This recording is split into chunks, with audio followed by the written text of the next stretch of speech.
All right. So we're going to talk with Eugene Averin. I made a video earlier, like last week, I think it was about this list. So we're going to sort of do a little bit of a deep dive into it. But first, of course, thanks to all the patrons, Baron of Dice, and Wybarian for channel art. So, hey, Eugene, thanks for taking the time to come and chat with me. I really appreciate it. Hey. So this was the Loonshine tournament GT, took place April 26th, and this was in Tijuana, Mexico, just south of the border. And there was quite a lot of good players here. We saw Aaron Newbaum was there, right? He's been a long-time friend of the channel. And you went 5-0, the only 5-0, I should mention. This was 30 players, looks like. Yeah, it was pretty small GT for 30 players. Some of them dropped that the second day, as usual. Sure, as usual. I like the Yeah. name of the list. Hey GW, look what a proper big wash should look like. And I'll just go over the list really quick, just so everybody who's listening knows. It was Trophy Finger, which I had to look up again because I forgot which one it was. But this is the one that gives the crit 2 hits to companion weapons. So that's pretty cool. 4 drops, Lord of the Swamp, Manifestations of Gorkamorka, Kragnos, with a Killaboss and Corpse Ripavulcha with the Slippery Scumbag. I think it was 3 units of Monster-Killers spread out between the different regiments. We also had a Breaka-boss, a Swamp Call Shaman with the Swamp Staff, and then of course the Hurtlin Hogs at 420 points. So this was a like 51% non-Kruleboy list. Actually, I think the Kragnos is the pure Kruleboyz model. Look at pure Kruleboyz unit. Look at his model. He has the Kruleboy totem on the base. I mean, just on the original model. That's a cope. That's a cope. That's the code, but yeah. Yeah, and about my list, it's actually, I want to shout out the Gavin Grieger. That was initially his idea, try this list. I was close, to be honest, I was close to this list. But as the Kruleboyz player, I try to cope and, keep as much Kruleboyz unit as I can. But I tried the idea, and it was great. It's covered, I mean, the Kragnos and the peaks covered all Kruleboyz problems right now. Yeah. And you have, the balance army if you play this type of list. What are the Kruleboyz problems right now? The Kruleboyz problems right now, that's inconsistent damage and the mobility of the army. It is the paradox that you have teleportation, but it does not work against the good players because they just zone all trains around on the board, and you cannot reliably teleport, and you cannot build your strategy around this ability. Yeah. But you still want to take objectives on the enemy side, and you still want to do tactics. So and the peaks helps with it. When I was looking at this list and when I was sort of playing around with Kruleboyz lists in general, I found that you could either do this kind of version where you play lots of Monster Killers, or instead you could play lots of Bolt Boys and go for like the Hurtlin Hogs and then some ranged. So did you prefer going for like a melee style over a ranged style? Can you tell me about that? To be honest, my main problem with the Bolt Boys, they don't do enough damage when you need it. Yeah, that's true. I mean, it is great to have some shooty units, but because you're playing Kragnos, you actually don't need a shooting in your list because you're fast enough and your threat range is good enough, and it's even better than your shooting threat range. You cannot kill units behind the screen, but you have the bird that can fly over, and you have a lot of melee units and strike class who just kill the screen and pile it in. So can you tell me how you would sort of deploy this army and sort of a general, like how you would play this for the first like couple rounds? Like what's your strategy going in? It actually depends on mission and armies you play against, but I think the most usual deployment for me, that's set up for take the flanks. That would be 2 peaks on the flanks, or most usually I do the peak boss and monster kills, and you just arch around monster kills. And why the boss? because actually the peak boss good by itself, because usually when you play against I mean, most of the armies have just a couple hammers, Yeah. and everything else is just chaff. And the big boss always win the fight against chaff.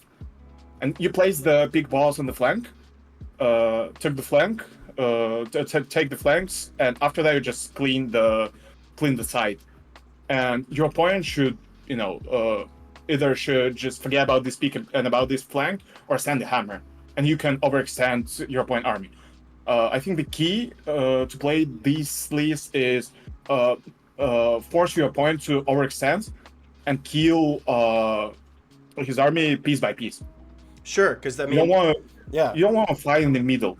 That's a key, because you're probably gonna lose. Your Kragnos have the buff for 1 turn usually. I mean, you can control a +1 save for 1 turn. After that will be hard to do, and you can lose the shaman by some reason, or you can be outside of the range, and you want to just kill something and kill it for free without losing the units. that's what Aaron Newbaum was saying a while ago when he was playing like that Iron Jaws list that was mostly big pigs and Kragnos, is that you want to take Kragnos and some of the big pigs and have them all jump on something and just delete it.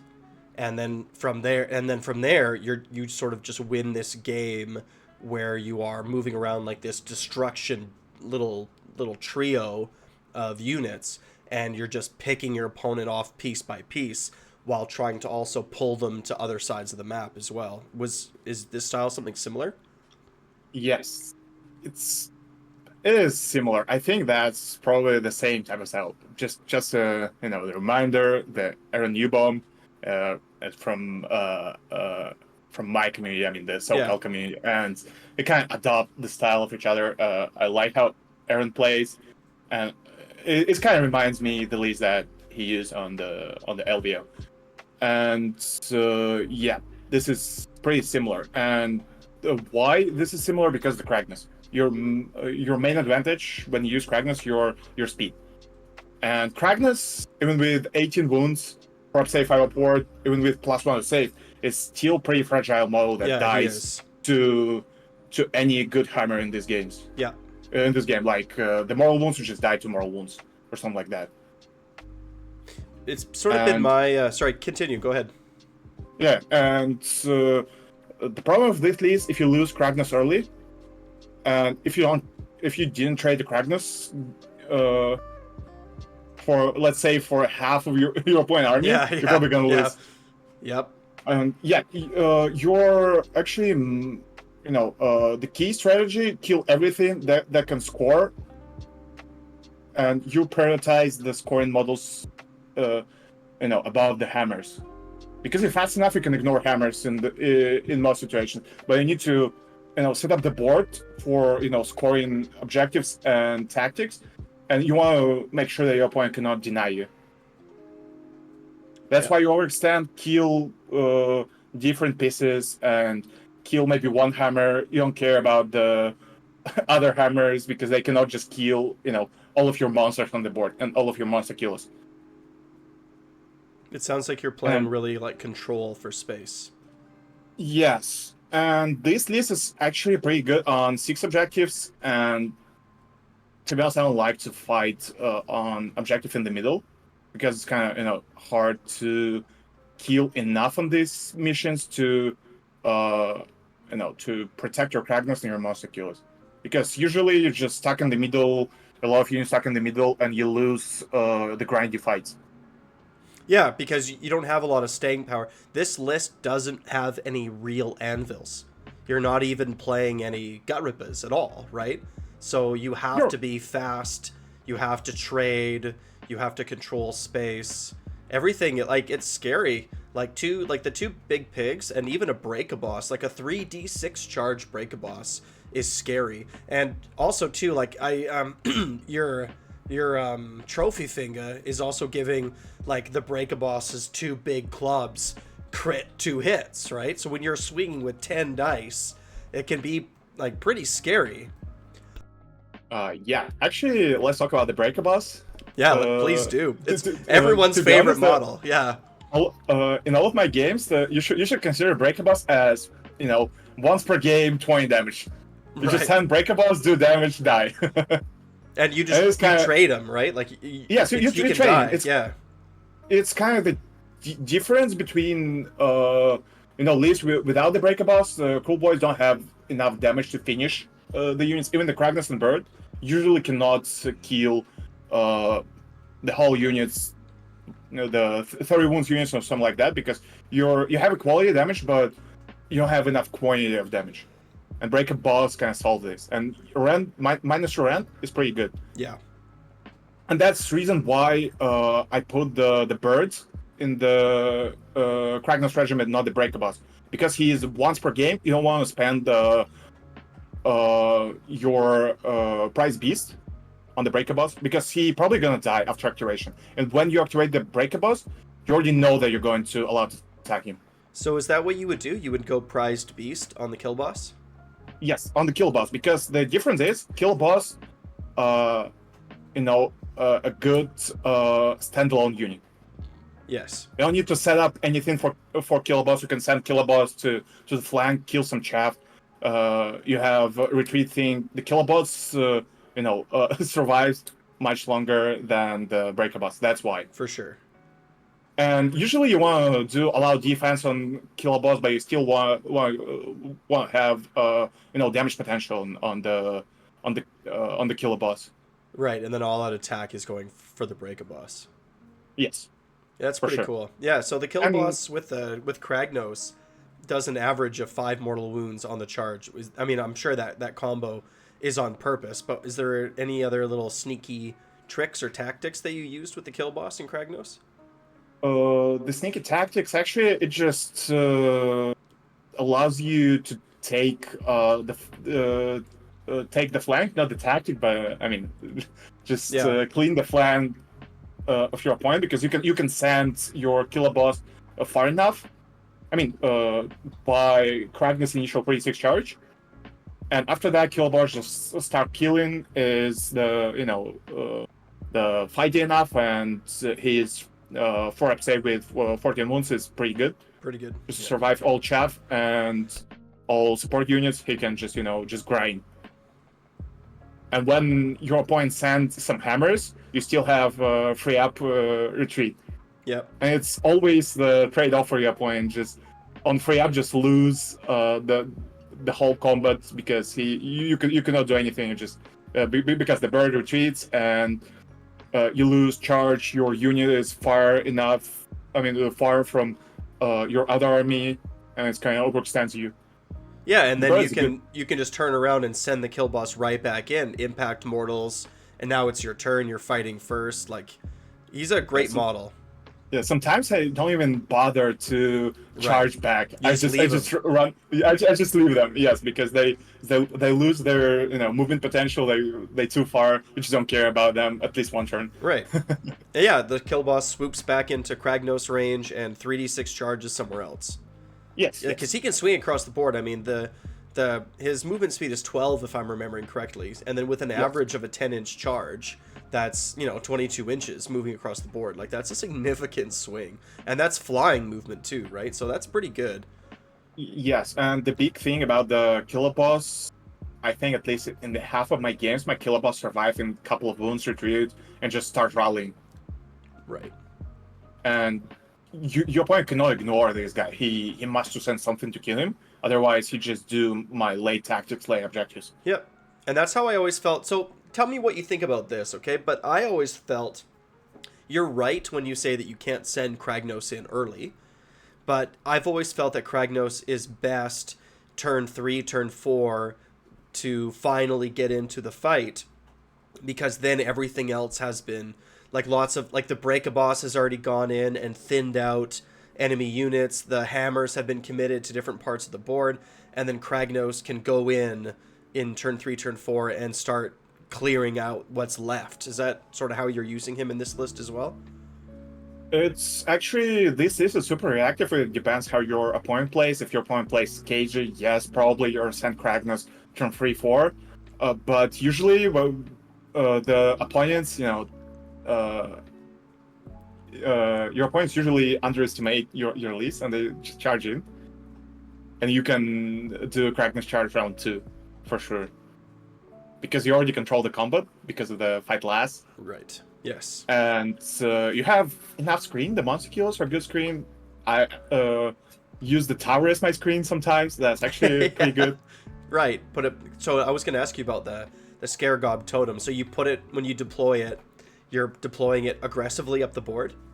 It depends what army I play against. If my opponent can charge most of his army and ramp up using my Scaregob totem, I place him defensively. I place it defensively. But if my opponent playing, pretty slow army, I can place the Scaregob totem aggressively just to put Shaman in and cover, more area with Shaman spells and cover the Kragnos that stay in the middle.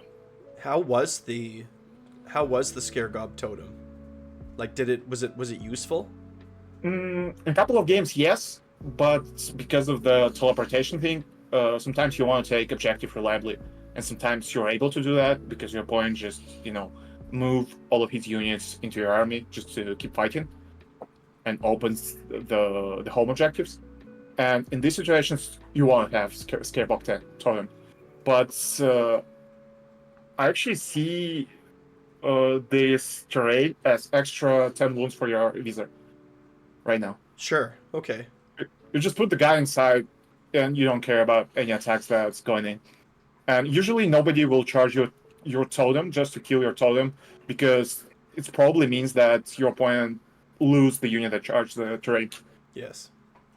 And it is not worth it. I mean, after the latest change, the Scaregob totem is more useful. I think. Enemy and friendly models. Yeah, but I still think it's kind of hard to to play it, because your opponent can play around and just put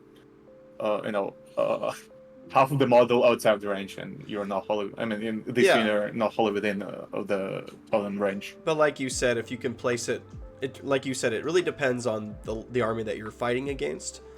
But some armies don't want to do that. If you place it far forward and you're going to put the shaman inside of it, it really depends. It's a really high skill ceiling army, I feel still. Yeah, for sure. Because I mean, the main thing that you should consider when you deploy, I mean, you probably win or lose on deployment, to be honest. Because you should consider your opponent's treat range, all movement abilities, and if you deploy right, and your opponent don't have any combat shenanigans, you're probably gonna win all combats. Because you're fast enough to deploy your army cage. If your opponent also fast and you just don't care, you can just stall first couple rounds and just do tactics and wait until your opponent just move. And because of your teleportation and peaks, you have advantage in tactics against most of the armies, I think. Yeah, so would you still play since the change to the Scaregob totem, would you still play Trophy Finger? I think so. Actually, about the sub-factions, I consider only two. The no shooting one, the swamp, and the Trophy Finger. And the swamp, I consider swamp only if you feel that you have a lot of shooting in your meta, because you can cover your troll. Sometimes you can cover bird and Kragnos if you have an area terrains where you can stay. And to be honest, the main thing why I don't like the teleportation faction, because it's exhausts your dirty tricks. Sure. And That's your fair. strongest dirty trick right now is the fight last, for sure. Yeah, I can agree. You always want to have a good economy for strike class. I mean, good dirty trick economy for strike class, and you use the teleportation only when you actually can get the board advantage. Right, because in this list, it's not like you're teleporting Bull Boys around to be in good shooting positions. You're only if you can take objectives, if you're going to score battle tactics, if you can deny. So you're right. Like in this list, you're only using sneaky sneaking when it matters, and you're saving. Are you using venom encrusted weapons in this list very often? Like how highly do you prioritize venom encrusted weapons? I think I never use it. Maybe sometimes when I need to kill a monster and I have just couple monster killers left, yes, for sure. Okay, so But really you're saving everything for strike last. yes, you probably want to do strike class and swap and strike class and free up. Right, strike. Yeah, that's right. Because with the if they are within totem range, because like then it's guaranteed and then a 2-up. But you're right. And so on, Your yes. opponent's gonna play. At worst, it's gonna be 2-up, 3-up. Yeah, because that's fair. To be honest, the power of strike class not only in strike class itself, but in the influence on your opponent's Decision making. decisions. Yeah. Yes. Because you never want to the charge into the block of the monsters with just strike class on 1-up or on 2-up, because you're probably just gonna lose the unit. And another tech, I used this tech in my 4th game against Matt the Nooch, the BOC player, actually a good BOC player who usually finish or 1 or in the season. And the BOC have the spell that make you strike class, right? Yes. The towers, but the way how strike class works is not the different phase in activations. This is still normal activation phase, but you cannot activate the strike class units until all units without the strike class rules finish their activation, right? Yes. And that means sometimes when your units strike last, you will activate your units before your opponent's strike class, even if it is your opponent's turn. Because it depends. It is actually depends on how many normal activations you and your opponent have.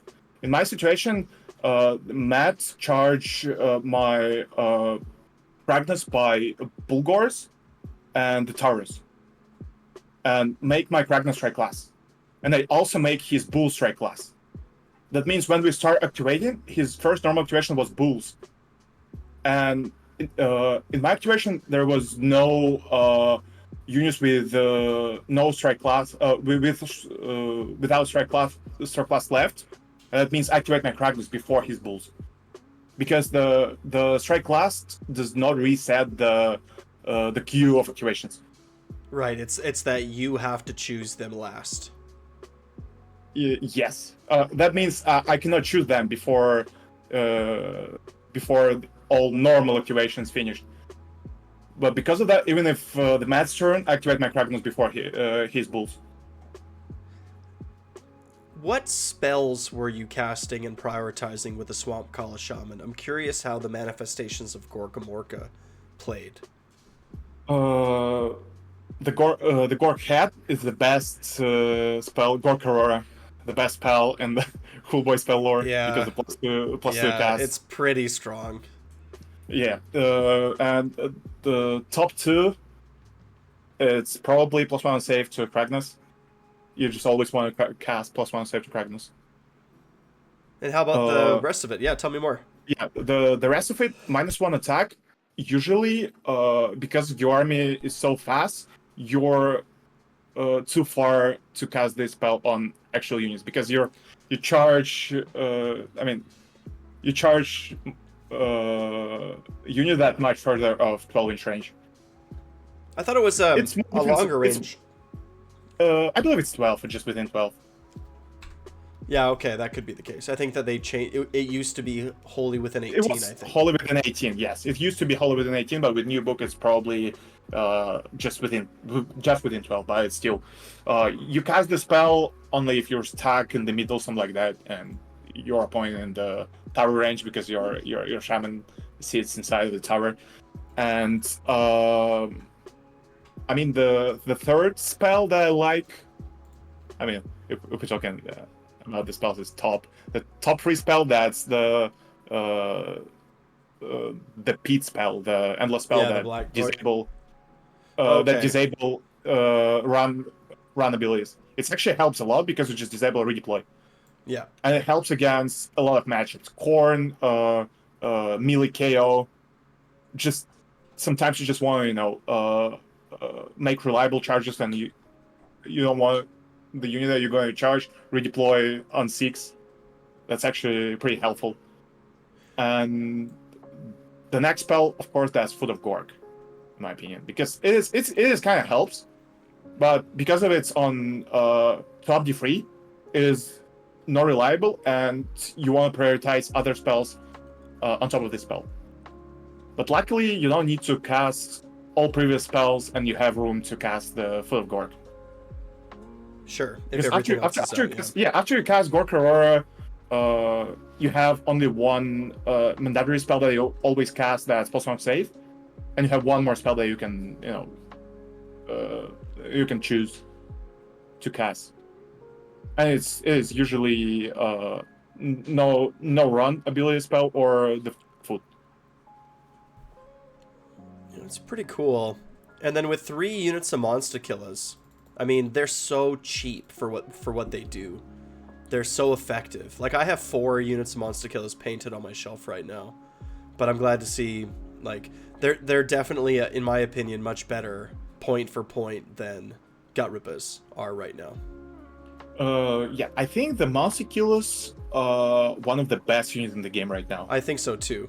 In terms of points and rules, even if you're playing against non-monster matchups, they still kind of good because they're 222 attacks, force freeze -1/1. Yeah, with crit mortals. Crit mortals, yes.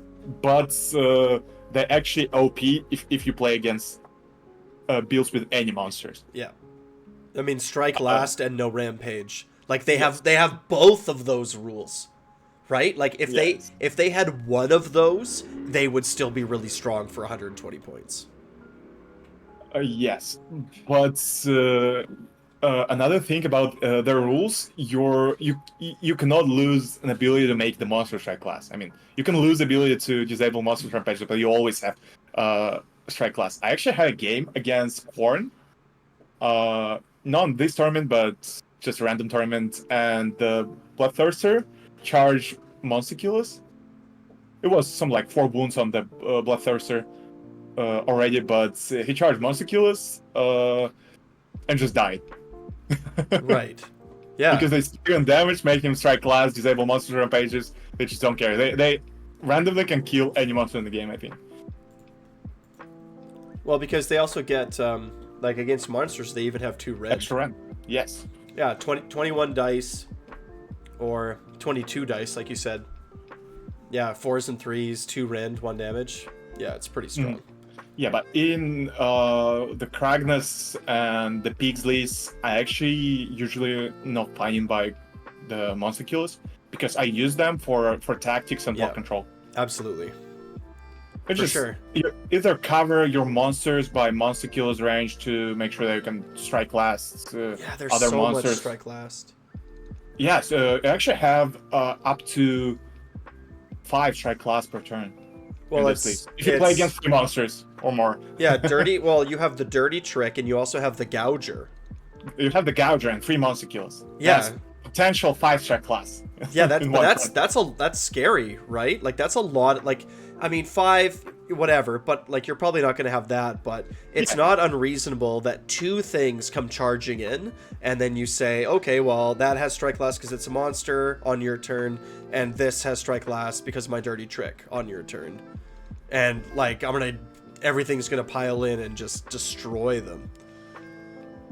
Yeah, correct. And because of this amount of strike class, actually your strategy about the combats, you always want to finish a point that you charge, because you just can make this. You want to finish the units of your opponent that you charge, because you can make them strike last, and every unit in your army cannot kill the good units by itself, but because you charge everything in one target, you just kill it and don't get a strike back.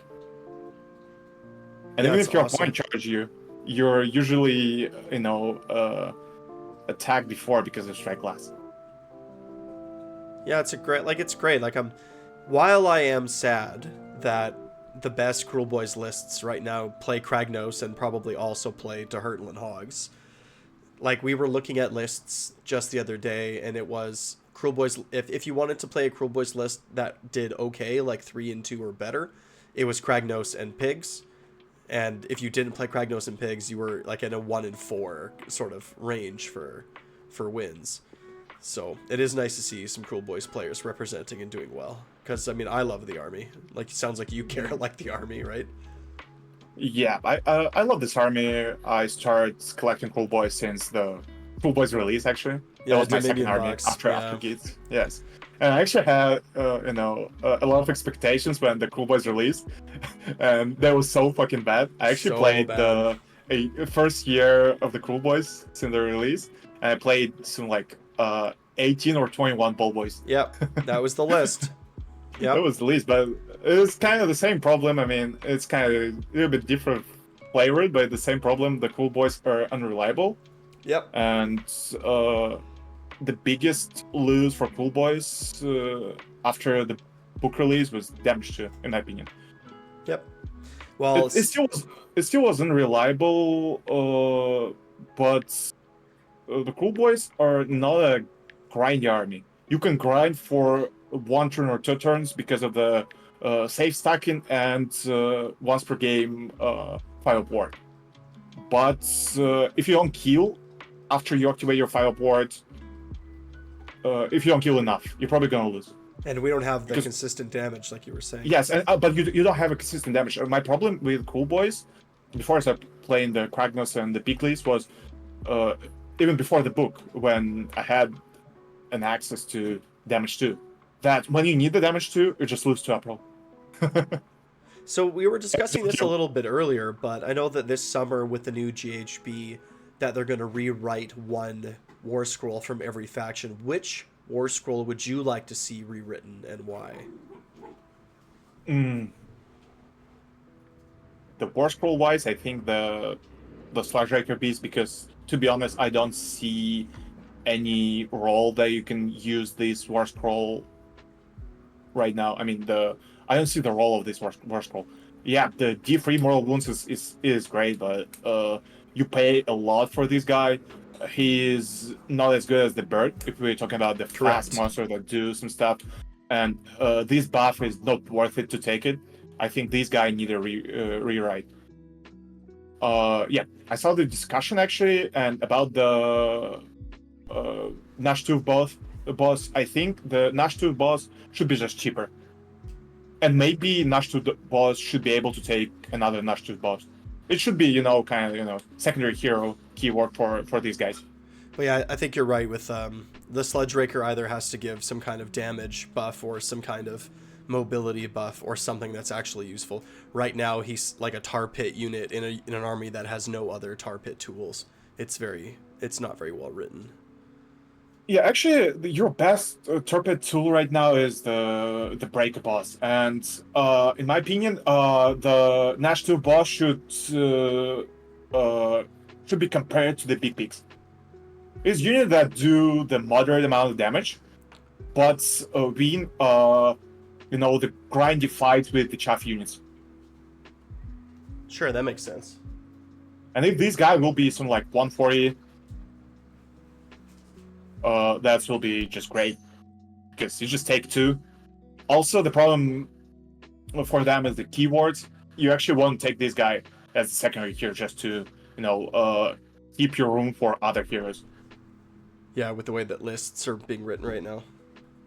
Yes, and if these guys will be just a little bit cheaper, you don't need their buffs. It is good to have it, but if they will be cheap, they will be just a good cavalry unit that Kruleboyz lacking right now. They definitely are lacking a cavalry unit. Yeah, for sure. Yeah, it, really it shouldn't is. be, the heavy heavy hammer cavalry. It should be most likely the anvil cavalry. Oh yeah, and another thing, you want some damage. I I actually hope they return +1 damage for Surgical Beast or any other buff that make your damage consistent. I don't know what that would look like on a Sludge Raker, because the way that they had it before, right? It added +1 damage to crit mortals, but I can't imagine that they'll bring that back. Like, it was really good and really strong. I would love it if they brought it back. If they just made the Sludge Raker as it was in the Index, I think I would be super happy with that. Yeah, to be honest, the problem of the Sludge Raker in the Index was top roll. It's actually should be, in my opinion, it should be take the free damage, always take the free damage, and always get +1 damage. Yeah, that's reasonable to me. It's kind of reasonable because you can control your damage when needed. You're not going to use this ability too often, because when you don't need it, you just lose one God Reaper. Yep. God Reaper in average, and you don't want to do that usually. Yeah, they tend to die pretty quick anyway. Yeah. Well, cool. I really appreciate you taking the time to talk to me today. It's been quite insightful. Is there anybody or any groups that you want to give a shout out to? Like, are you on any teams or anything? Yeah, actually, yeah. I want to shout out the Age of Ligmar. That win was for Age of Ligmar. I mean, the 5-0 was for Age of Ligmar, my team that I'm playing right now. And also, I want to shout out all teams that play in the Age of Sigmar Worlds right now. Just good luck. The good tournament. Good luck, everyone. Yeah, if I see the Team of America are 4-0 right now, that's pretty good. Oh, yeah. 4-0, 3-0-1. Yeah, I think it looks like there's a bunch of these Age of Ligmar players playing at this tournament that you played. Oh yeah, that's actually Age of Ligmar. That's some like our local so-called team, and we have internal competition in our scene, and we just all local teams fight against each other. Well, awesome. Well, hey, thanks. I really appreciate you taking the time. Thanks again. Thank you.